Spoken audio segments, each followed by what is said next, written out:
大家好，我是糊涂妈。经常看到有朋友说，我的孩子小的时候听说中文都挺好的，上小学后慢慢的就不爱说中文了。很多孩子会上中文学校，但是越到了高年级，坚持下来的孩子就越来越少。那么，如何保持孩子学中文的热情呢？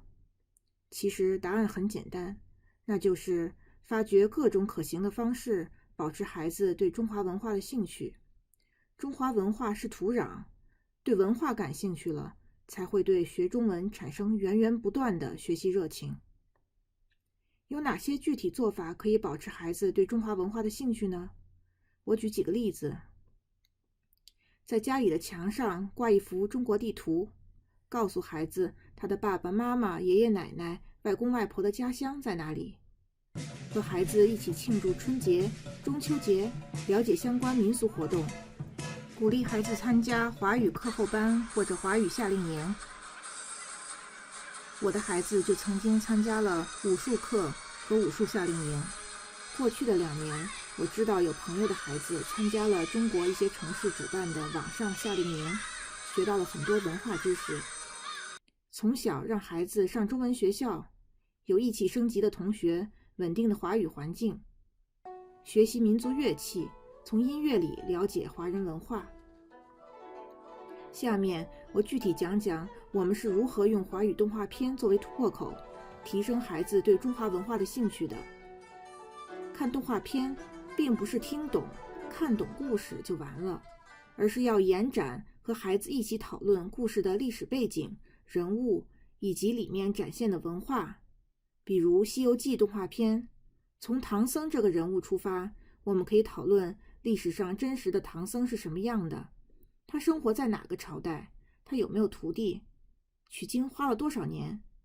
一起和孩子讨论对孙悟空的不同称呼，比如尊称有大圣、大师兄，中性的称呼有徒弟、悟空，贬低的称呼有妖猴、造瘟的猴子。在孩子7岁左右，我们给孩子看了一部 YouTube 上找到的《三国演义》动画片，一共52集。孩子很喜欢看，看完之后对里面的主要人物和情节有了粗浅的了解。作为历史背景介绍，我教孩子画了历史时间轴，把三国的年代、唐僧以及唐朝著名的诗人的生活年代标注好。孩子8岁时，我们开始给孩子看《三国演义》电视剧，这是新版的电视剧。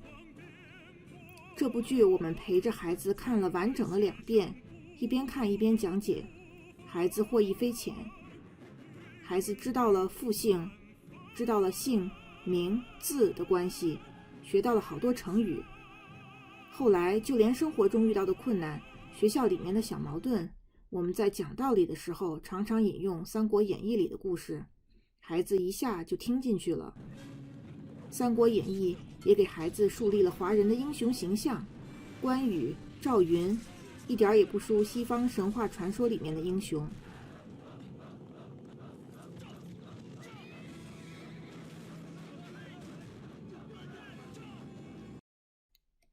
接下来我想聊一下中文学校。对于我家来说，中文学校提供给孩子一个持续的、稳定的华语环境，熟悉的老师，一起升级的同学，每年学校里的春节、母亲节、教师节的庆祝活动，课外活动里的思想品德教育、跳舞、空竹、插花。就很正确。我们这样看这一朵花，你这样看是正面。茶道、做菜。大概就是这个油的量，或者家长一会儿帮忙看一下啊。参加访问老人院老人的活动，等等等等。中文学校渐渐成为了孩子日常的一部分。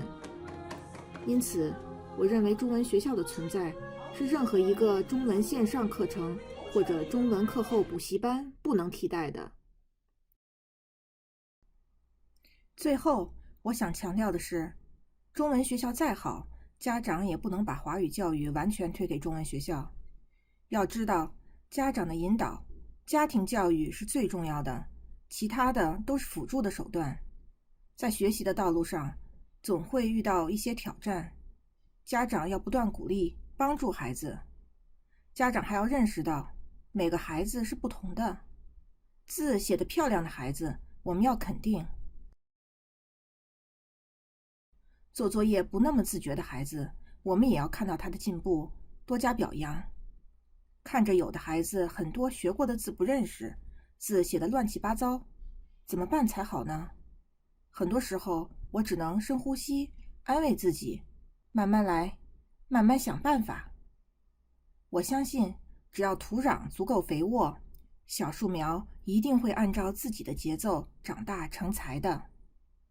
欢迎大家在视频下方留言分享，你是如何激发孩子学中文的积极性的？谢谢您的收看，我们下集再见。